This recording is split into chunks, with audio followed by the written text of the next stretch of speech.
सुप्रभात बच्चों, ये हमारी संस्कृत विषय की कक्षा है और संस्कृत विषय में पिछली कक्षा में हम लोगों ने संधि ज्ञान प्राप्त किया। संधि के 5 भेद, स्वर संधि के 5 भेद, दीर्घ संधि, गुण संधि, वृद्धि संधि, यण संधि और अयादि संधि पढ़ा। उसकी फ़ोटो मैं आज आपको फिर से भेज रही हूँ। जिन छात्राओं ने अभी तक नहीं किया है वो अपनी कॉपी में भली भांति कर लें और याद भी कर लें। आज मैं आपको शब्द रूप पढ़ाने जा रही हूँ, ठीक है।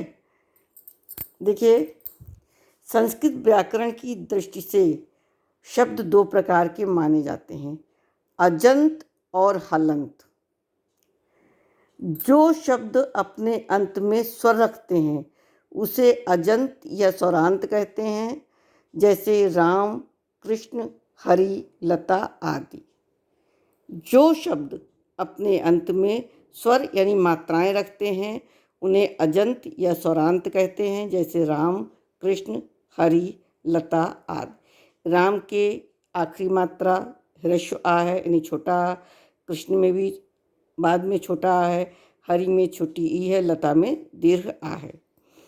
जिन शब्दों के अंत में व्यंजन होता है उन्हें हलंत या व्यंजनांत कहते हैं, जैसे दिश, वाक, सरित आदि। इसमें कोई मात्रा बाद में नहीं लगी, वो हलंत लगा है, इसलिए इसे हलंत या व्यंजनांत कहते हैं। इन दोनों प्रकार के शब्दों में तीनों लिंग के शब्द होते हैं।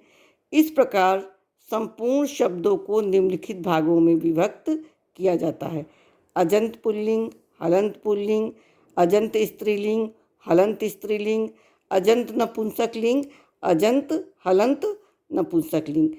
पुल्लिंग जो पुरुषों के लिए रूप चलता है, नर मतलब मनुष्य में पुरुष के लिए, और स्त्रीलिंग यानी स्त्रियों के लिए जो चलता है, नपुंसकलिंग जिसमें जीव जो निर्जीव होते हैं। रूपों को स्मरण करने का सरल तरीका यह है कि पहले किसी एक शब्द को अच्छी तरह समझकर याद करना चाहिए, फिर नवीन शब्दों को बनाने के लिए यह देखना चाहिए कि शब्द का लिंग क्या है और उसके अंत में कौन सा स्वर या व्यंजन है। उसी लिंग के उसी स्वर या व्यंजन के अंत में रखने वाले शब्द के अनुसार उसका रूप बना लेना चाहिए।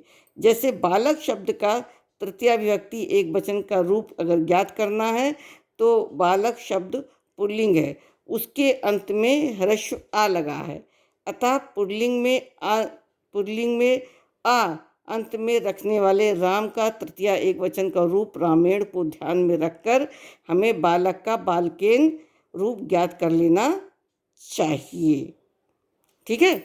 आपको सबसे पहले जो बाद में मात्रा लगी हुई है, स्वर लगा है या व्यंजन लगा है या हलंत है, तो उसी तरीके से पढ़ करके उस रूप का उसी प्रकार से करना चाहिए, ठीक है। अब पुल्लिंग शब्द है राम, अकारांत, नहीं, राम के माँ में बाद में क्या लगा है, ह्रस्व आ लगा है, ठीक, इसलिए अकारांत है, आकारांत नहीं, अकारांत। अब देखिए, इसमें विभक्ति होती है हमारी 7 विभक्ति और उसके बाद 8वां संबोधन, एक वचन, द्विवचन और बहुवचन, ठीक।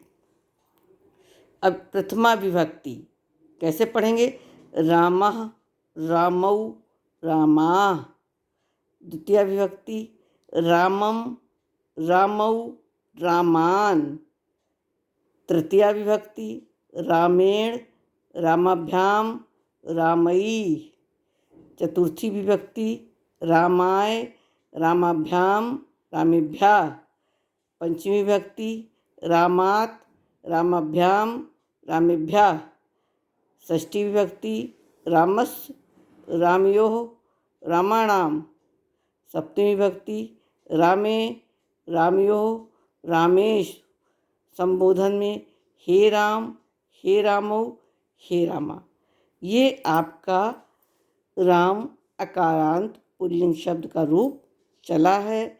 जैसे राम का रूप है, जब आप याद कर लीजिए, कॉपी में लिख लीजिए, रट लीजिएगा, उसी के अनुसार बालक, छात्र, नृप, नर, पुत्र, मूषक, मातुल, गज, सर्प, कूप, तड़ाग, वृक्ष, चंद्र, अश्व, वानर, सुर, देव, इंद्र, गणेश, मयूर, सिंह, नाग, जन, जनक, खग, सुत, कर, पाद आदि शब्दों के रूप राम के समान ही होते हैं।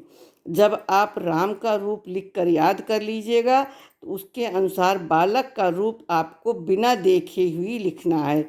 बालक का, छात्र का, नृप का, नर का और पुत्र का, ये 5 रूप आपको इसके द्वारा ही देख देख करके करना है और याद करना है। ये चीज़ समझ लीजिए, ये 5 रूप आपको राम का रूप लिखने और याद करने के बाद करना है तो आपको सारे रूप आ जाएंगे समझ में। धन्यवाद।